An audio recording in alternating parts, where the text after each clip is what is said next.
To begin the non-traditional ways of burial, the first type of non-tradition that will be introduced is space burial.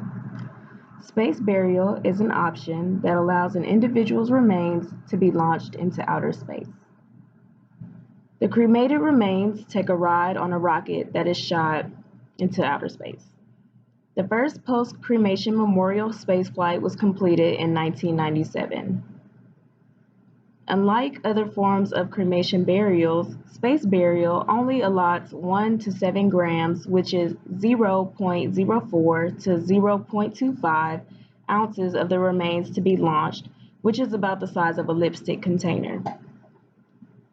The reason behind the amount of remains that are sent for the burial are to keep the cost affordable, since the launch cost is already expensive. The rest of the remains are scattered around the launching site. Celestis Memorial Space Flights out of Houston, Texas, provides prices for the launching services.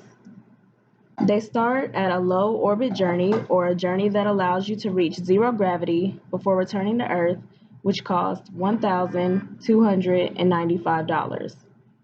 Next, they offer a chance to orbit the Earth and eventually burn up in the atmosphere for about $4,995. The last option is to have the remains launched to the moon or deep space for $10,000 and $12,500 respectively. So far, ashes from 600 people have been shot outer space, but there has only been one to go to the moon. His name was Eugene Shoemaker, a geologist and trainer for those boarding the Apollo. He was the only man to reach the moon. Celestis has also made viewing this experience possible via the internet. Mourners all over the world are able to observe the event. People from various cultures and religions can tailor their memorial how they want it. This can be done via streaming through audio, visual, and text sources, which can be chosen by the individual. Consumers can participate with others who are celebrating the same person's death. Videos can be broadcast throughout the participating group or just to one specific person. Eternal reefs.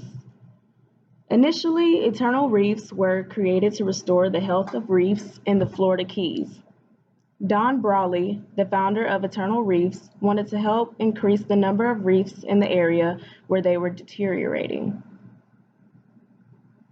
Brawley and Barber found a way to build systems that were capable of recreating the natural marine environment, as well as aid in the development of coral and microorganisms. This concept became what is known as reef balls. Brawley's father-in-law sparked the idea for placing cremated remains into the reef balls. He stated that this was the way that he wanted to be memorialized. It was not until the passing of Brawley's father-in-law in 1998 that cremated remains were actually placed into a reef ball, and thus began the business of eternal reefs. This burial has grown tremendously over the years. The appeal comes from the idea that although an individual is in their resting place, there is still a lot of life going on around them. It is like a living legacy.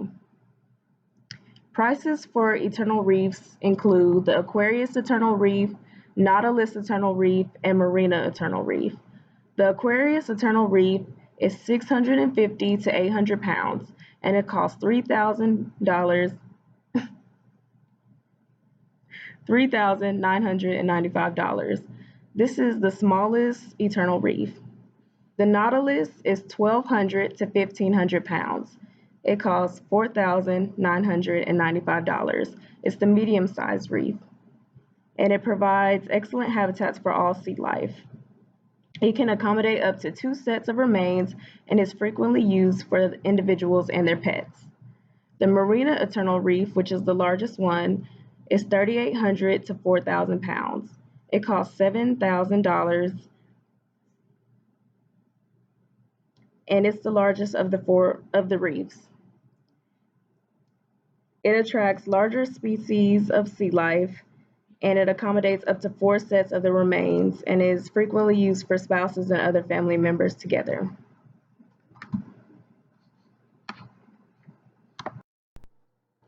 Cremation is one of the most economic and hygienic means to dispose of a deceased body. It has become a fully acceptable alternative to burial.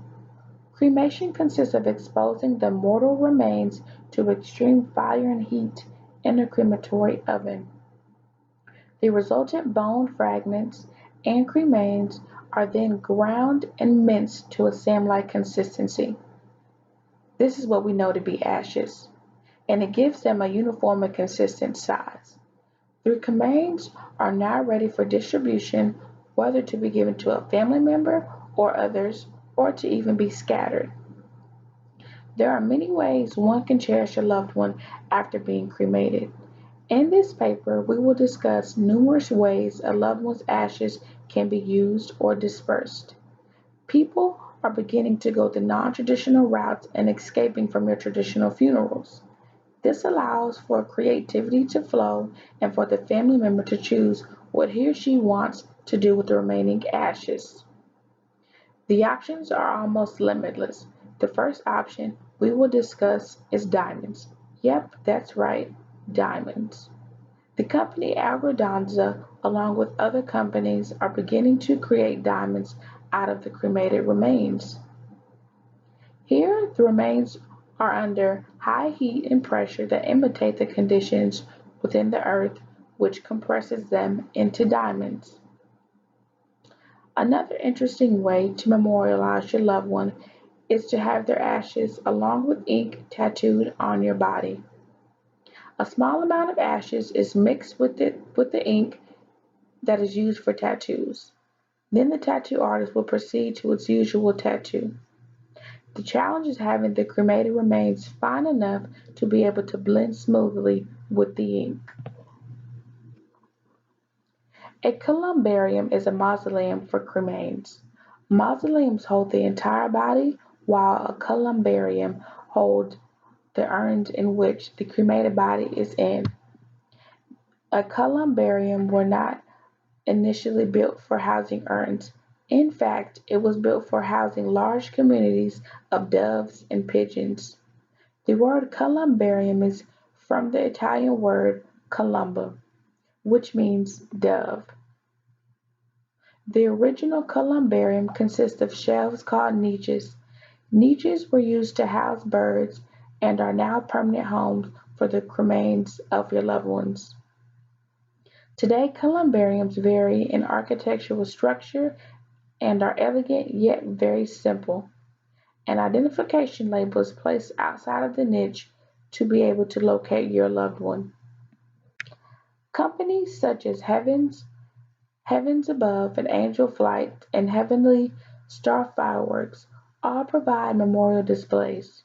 The companies take a small amount of remains and incorporate them into the building of the fireworks. Depending on the family's wishes, they can have a professionally launched display or choose to purchase memorial fireworks that can be launched themselves. The family can gather around to watch the fireworks show from the remains of their loved one.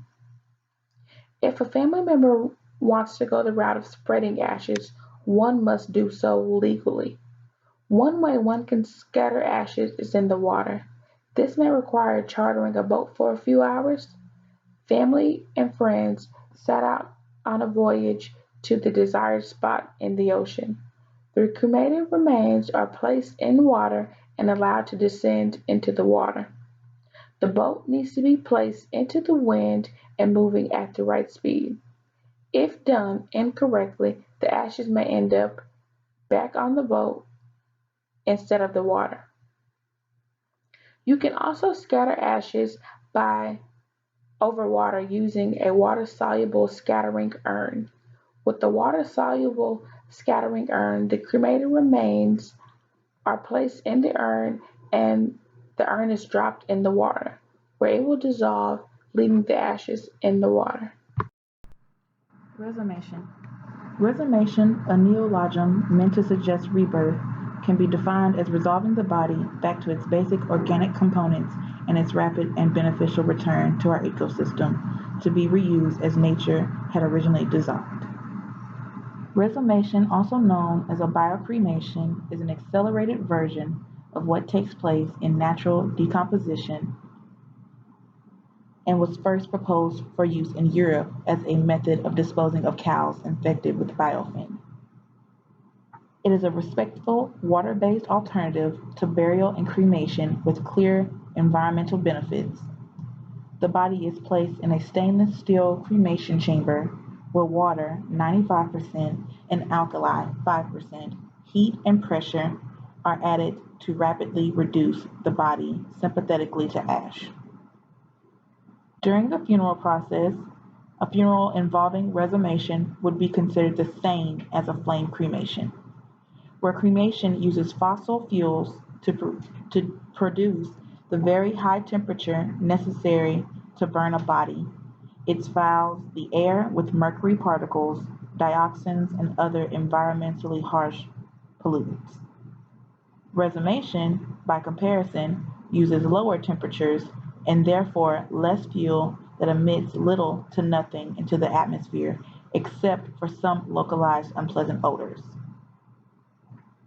Resumation benefits the earth by providing a significantly smaller carbon footprint and less energy required in the form of electricity and gas with no airborne mercury emissions. The process of resumation is a special wool coffin that is placed into the resumation chamber instead of the conventional fire methods of cremation. Since resumation can only accommodate protein-based material, loved ones must wear clothing made of silk, wool, or leather during the process of resumation. In the U.S., resumation is marketed as green cremation in Minnesota and sometimes referred to as water resumation. It is more expensive than cremation, although with only a few resumators around and each costing around $440,000 US. Resumation is currently only approved in 6 US states: Maine, Colorado, Florida, Minnesota, Oregon, and Maryland, with reviews being conducted in several more and is gaining popularity in Europe. Families who choose green cremation can still hold a meaningful event, gathering, or memorial service to celebrate and honor the life of their loved one. In the words of Sandy Sullivan, the founder of Resumation, Resumation now offers a new, innovative, yet dignified approach which uses significantly less energy and emits significantly less greenhouse gases than flame cremation and is another needed option that the public clearly wants and the environment clearly needs. I will start by discussing do-it-yourself funerals, also known as DIY. Usually if you want to do something on your own, you go to Pinterest or other online sites. But this, my friend, requires much more. When doing a do-it-yourself funeral, you are in charge and are signing up to do just about everything. There's no funeral director, so you are in charge of planning your funeral and all aspects of the funeral, such as the funeral service, flower arrangements, and etc. I will go into discussion about some aspects of DIY funerals. If you are interested in having a final arrangement in your home, you need to be aware of the laws that apply. In all states, it is legal to have a body at home for the funerals, but each state has different laws. In most states, a family member or designated agent can act in lieu of a funeral director and legally keep the deceased at home until transport for burial or cremation. In some states, the designated agent must hold a durable power of attorney for healthcare. Currently, Connecticut, Indiana, Louisiana, Michigan, Nebraska, New York, and Utah have laws making the home funeral process difficult without the involvement of a funeral director. In these states, for example, you may have to pay the funeral director to obtain bureau transit permits and other after-death documents. Some states require a report of death in addition to a death certificate. In other states, a body can be moved following the home funeral only with medical permission. In other states, a disposition permit and burial transit permit are required. Keep that in mind as you pre-plan a home funeral. It is very important to know the laws of your state. When planning to do a home funeral, you must act quickly because the body instantly begins to deteriorate. A body can be kept at home for 3 to 5 days without significant deterioration with the use of fans, dry ice, or ice packs. Dry ice will keep the body below 48 degrees, which is the required temperature for an unembalmed body. Frozen gel packs can also be temporarily used for adults, but is recommended for children. The ice packs should be placed on all major parts of the body. The room that the body in also should be set to a low temperature. The bodies of the deceased are not required to be embalmed. That is a choice of the family. One vital reason in choosing to do it yourself is the cost. Without using a funeral director or limiting the use to minimum, the cost will be far less. Do-it-yourself is far less cheaper than the traditional funeral. An estimate for a traditional funeral costs around $7,000, and the average cost for home funerals are no more than $2,000. The cost varies depending on what you're planning to make yourself or buy. As long as a casket meets some general standards, you can make it yourself or buy a standard cardboard press board and decorate it according to your own wishes. There are casket building companies who are beginning to offer ecological conscious options made from wicker, recycled wood, or cardboard, etc. You also have the right to buy a casket from a business other than a funeral home. It is legal to transport a body within the same town or city after receiving the death certificate. You can transport the body yourself. If you are unable to do so, then you must go through a funeral home to transport the body, which on average costs between $1,000 and $3,000. You are also able to transport the body to the gravesite. Finally, I will discuss the care of the body. If the person dies at the hospital, you can request for the body to be cleaned at the hospital. The nurses will provide you with the needed material and may also help. If the body is at home, there are ways you must clean the body. It is important to wash the hair and the teeth. You must wash the teeth to prevent death breath smell. Wash the entire body with antibacterial or antimicrobial soap. You must be gentle when cleaning the body because the skin is fragile. Washing the body is traditionally considered an act of final respect and or of love and care. It will also tend to slightly slow down the early stages of decomposition and decrease any smell coming from the body. Makeup and hair must be done by the family members. There are many nonprofit organizations that will help the families who decide to do home funerals. Home funerals not only help you save significantly, it also gives you more time to spend with your loved ones and help you cope. Green burials. Green burial is a natural way for burying the dead that targets reduction in carbon emissions, conservation of energy, natural resources, protection of workers' health, and restoration and preservation of habitat. Green burial seeks to return one's remains to the earth as directly and simply as possible. This includes the burying the deceased without metal caskets, concrete vaults, or embalming with toxic chemicals. The main goal is to reduce the effect of the environment by a way of reducing contaminants and conserving space and promote the growth of the surrounding ecosystem.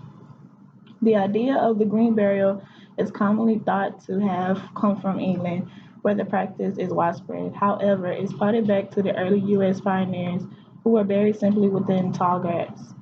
The Ramsey Creek Preserve is the first preservation burial in the ground in the United States and arguably in the world. Billy Campbell founded green burial firm Memorial Ecosystem Inc. and in 1996 he created the first U.S. green cemetery, the 33-acre Ramsey Creek Preserve in Westminster, South Carolina.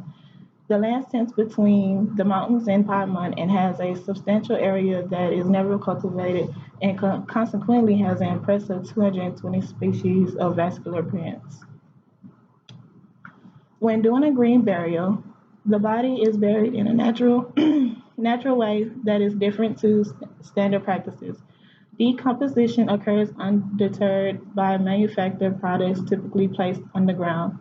Environment beauty is sustained. The organic style, the organic cycle of life decay and regenerations, death and rebirth, and is optimized. No chemical embalming and fluids or substance are put in the body. No caskets made of metal or laminated with polishes, stains, and varnishes containing synthetic resins or metallic and plastic hardware. Only biodegradable caskets, coffins, or burial shrouds. Garments Garments made from natural material, cotton, linen, wool, silk, no polyester or synthetic fabrics. Decorative paints, paper, and other outer coverage of caskets must be biodegradable and no liner or vaults at all, including no concrete, metal, or plastic. And non-manufactured belongings tucked inside of the casket. There is a minimum of no grooming, allowing for natural growth of indigenous vegetation without interference by landscaping equipment, which requires fuel to operate. There is also no pesticides or fertilizers. Natural rocks, wildflowers, shrubs, and trees are used as memorial markers instead of manufactured grave markers.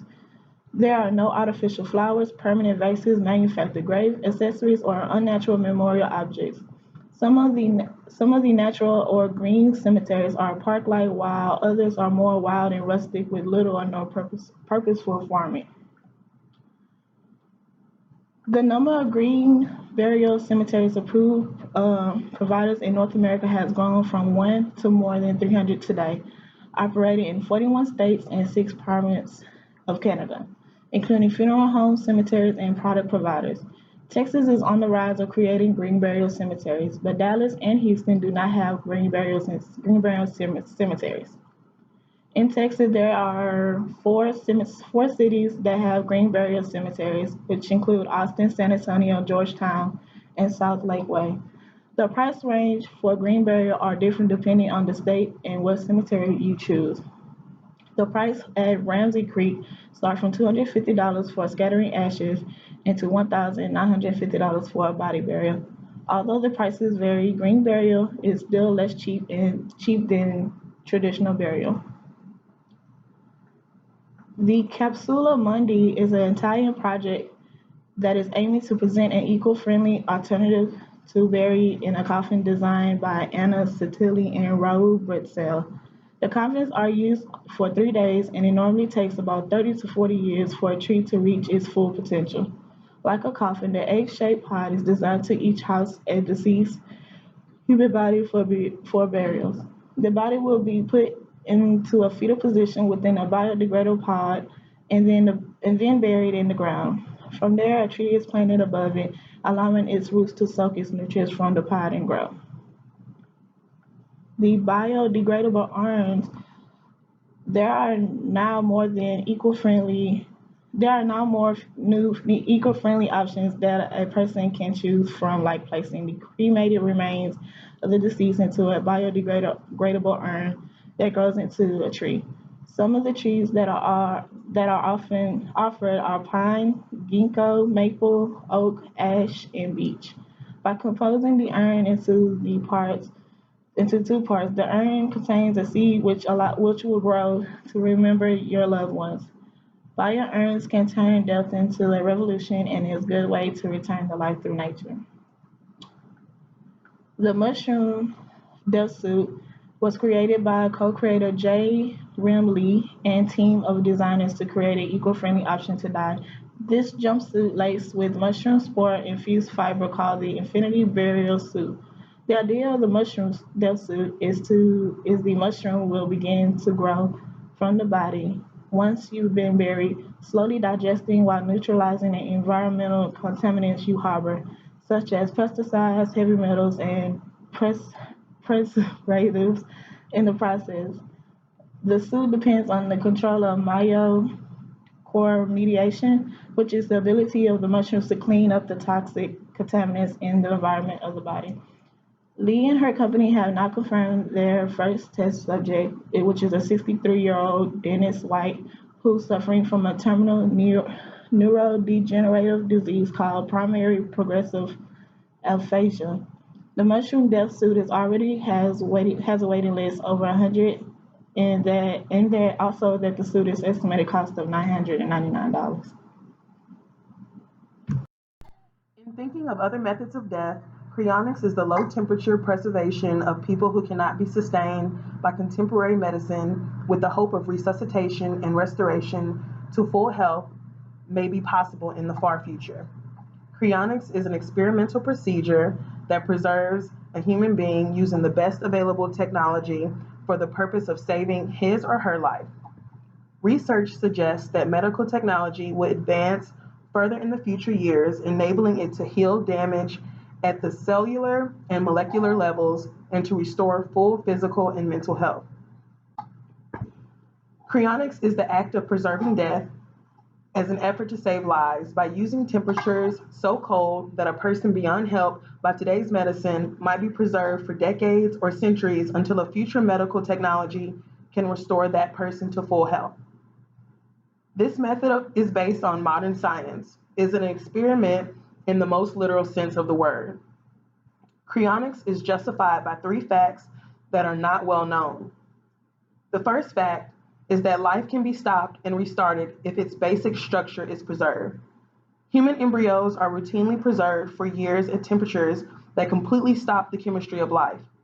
Adult humans have survived cooling to those temperatures that stop the heart, brain, and all other organs from functioning for up to an hour. These and many other lessons of biology teach us that life is a particular structure of matter.